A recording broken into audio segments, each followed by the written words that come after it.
Welcome back to Gully Cricketer. SRH vs Delhi Capitals. டாஸை win பண்ணி SRH batting எடுத்தாங்கங்க. Match எங்கே போச்சு பொறுமையாக பார்ப்போம். என்னையை பொறுத்தவரை ஃபீல்டிங்கால தான் போச்சு.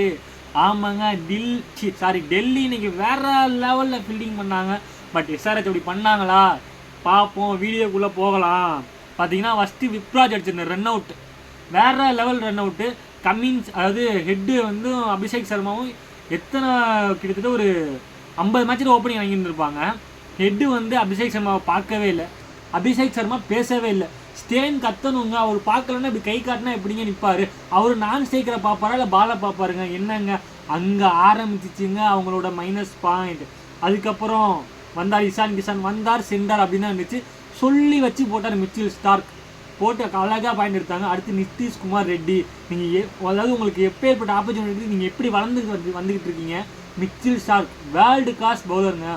அவரை போய் கண்ணை மூட்டு சுற்றுனேன் அக்ராஸ் அடிக்கணும்னு கத்தி ஏற்றிட்டு பட்டம் ஏற்றிட்டீங்க, நியாயமாங்க இது?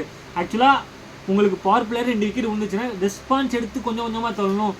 புரியுது, உங்கள் அக்ரேஷன் தான் உங்கள் கேமாக இருக்கலாம். பட் நீங்கள் வேர்ல்டு கிளாஸ் மிச்சில் ஸ்டார்க் பவுலருக்கு மரியாதை கொடுத்து தான் ஆகணும். மிச்சில் ஸ்டார்க் வந்து பவர் பிளேயரில் 3 ஓவர் போட்டார், அங்கேயே முடிச்சாரு. ஆக்சுவலாக அவங்க பவர் பிளே முடியும் போது 58க்கு 4 விக்கெட்.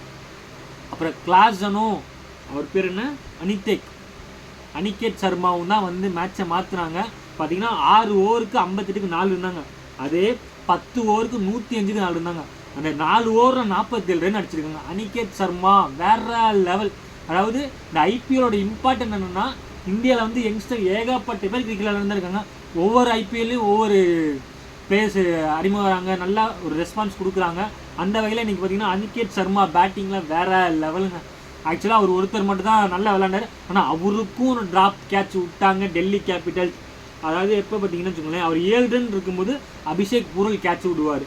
அதாவது அக்ஷர் பட்டேல் போட்ட ஓவரில் 5.2 பாலில் இந்த கேட்ச் ட்ராப் ஆனால் ஒரு ஃபீல்டிங் எவ்வளோ இம்பார்ட்டண்ட் அப்படிங்கிறது அங்கே தான் தெரியுது. அவர் 7 ரனில் அவுட் ஆனார். அவர் அடித்தது 70 என்னமோ அடித்தார். அதில் கழிச்சு பார்த்தீங்கன்னா ஸ்கோரே இல்லை. ஆக்சுவலாக ஃபீல்டிங் ரொம்ப ரொம்ப ரொம்ப இம்பார்ட்டண்ட். அப்புறமேட்டு அவர் ஒத்தால் போராடி வந்து 163 டார்கெட், 163 அடித்தாங்க, 164 டார்கெட். பட் இவங்க டெல்லி வந்து ஓப்பனிங் நல்லா ஆடினாங்க, மெகார்க்கு பல்ல. ஆனால் ஆக்சுவலாக இந்த டெல்லி கேபிட்டல்ஸ் ஃபீல்டிங்கை பற்றி சொல்லணும்னா ஃபேப்பு, மெகார்க்கு ஸ்டெப்ஸு, அவங்க கேட்சு பிடிச்சதெல்லாம் பார்த்து தயவு செஞ்சு ஹைலைட்ஸ் பண்ணாச்சு பாருங்கள். ஒரு முரட்டத்தனமான கேட்ச் மெகார்க்குலாம் ஐயோ பிரிச்சுட்டார் அந்த கேட்ச். அவர் அதாவது அனிகேத் சர்மா அவுட் ஆன கேட்ச்லாம் வேற லெவல். ஃபேப்பு, அக்ஷர் பட்டேல் ஃபீல்டிங் ரொம்ப தரமாக இருந்துச்சு. அந்த ஒரே ஒரு கேட்ச் தவிர்த்து அபிஷேக் பூரல் அந்த கேட்ச் விட்டுது. ஆனால் அந்த கேட்ச் விட்டதுனால தாங்க அனிகேத் சர்மா 70 ரன்னுக்கு அடித்தார். ஒரு கேட்சு நம்ம விட்டுட்டோம் அப்படின்னு 4 கேட்சு பிடிச்சாங்க, ஒரு கேட்சு தான் விட்டாருனால அந்த ஒரு கேட்சில் தான் மேட்சும் போச்சு. அதாவது மேட்ச் போகல, 163 ரன் அங்கே தான் அடித்தாங்க. பட் டெல்லி கேபிட்டல்ஸ் வந்து பேட்டிங் ஆனாங்க. மெகார்க்கு படவே இல்லை பேட்டில், பவர் பிளே ஃபுல்லாக. ஆனால் டுப்ளஸிக்கு நல்லா பட்டுச்சுங்க. அதாங்க இந்த பார்த்திங்கன்னா இந்த டீம் காம்பினேஷன் வந்து அப்போ தான் வந்து உருவாகுது. இதே வந்து எஸ்ஆர்ஹெச்சும் எடுத்திருந்தாங்கன்னா கொஞ்சம் ஸ்கோரை போட்டிருந்துருக்கலாம். பட் டெல்லி நமக்கு டார்கெட் இவ்வளோ தான், 164 தான் அப்படிங்கிறப்ப நம்ம பொறுமையாக போனால் போதுங்கிற மாதிரி போனாங்க. ஃபேப் வந்து 50 அடிச்சுட்டு அவுட் ஆகிட்டார். மெகாக்கு ஒரு 39 நம்ம அடித்தார். அப்புறம் கிளாசிக் ரோல்ஹாஸ் ராகுல் வந்தார். அவர் பார்த்தீங்கன்னா வந்தோடனே ஒரு இன்சைட் வந்து 4 போச்சு, அப்புறம் ஒரு 6, அப்புறம் 4.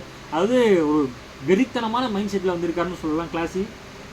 அதே மாதிரி பவுலிங்கில் ஒரு ஸ்டார் கிடச்சிருக்காங்க, அவர் பேர் அன்சாரி. அதாவது 3 விக்கெட் எடுத்தார் அவர் தான் அன்சாரின்னு சொல்லிட்டு. இந்த 2 பவர்ஃபுல்லான யங்ஸ்டர்ஸ் கிடச்சிருக்காங்க எஸ்ஆர்ஹெச்சுக்கு. ஒன்று அனிகேத் சர்மா, இன்னொன்று அன்சாரி. அதாவது 11 பேர் இருக்காங்க எஸ்ஆர்ஹெச்சில்.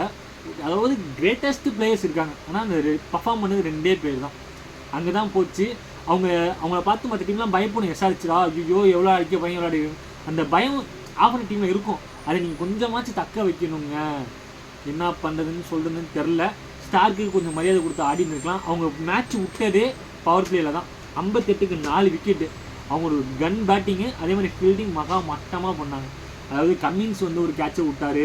இன்னொருத்தர் யார் கேட்ச் விட்டார், முல்டர் கேட்ச் விடல. ஆக்சுவலாக கம்மின்ஸ் ஒரு கேட்ச் விட்டால் இன்னொரு யாருன்னு சரியாக நோட் பண்ணல. பட் முல்டர் கேட்ச் பிடிச்சாங்க. ஃபேப் கேட்ச் பிடிச்சது வேறு லெவல். கேட்ச் பிடிச்சாதாங்க மேட்ச் வின் பண்ண முடியும். ஆக்சுவலாக டெல்லி வந்து 16 ஓவரில் 174 ரன் அடித்து முடிச்சுட்டாங்க. என்னை பொறுத்தவரை மேன் ஆஃப் த மேட்ச் யாருக்கு கொடுப்பேன்னா ஸ்டார்க்குக்கா இல்லை குல்தீப் யாதவா? பார்த்தீங்களா, குல்தீப் யாதவ் பற்றி இந்த வீடியோவை பேசவே இல்லை. 3 விக்கெட் எடுத்தாருங்க. ஸோ ஒரு ஸ்பின்னரு ஒரு மிடில் ஓவரில் போட்டு 4 ஓவருக்கு 20 சதம் தான் கொடுத்துருந்தாரு.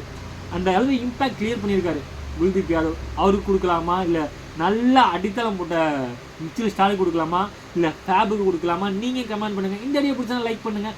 ஐபிஎல் பார்க்குறவங்க ஃப்ரெண்ட்ஸ் ஷேர் பண்ணுங்கள். மறக்காமல் நம்ம வீடியோவில் சப்ஸ்கிரைப் பண்ணுங்கள். Thank you guys.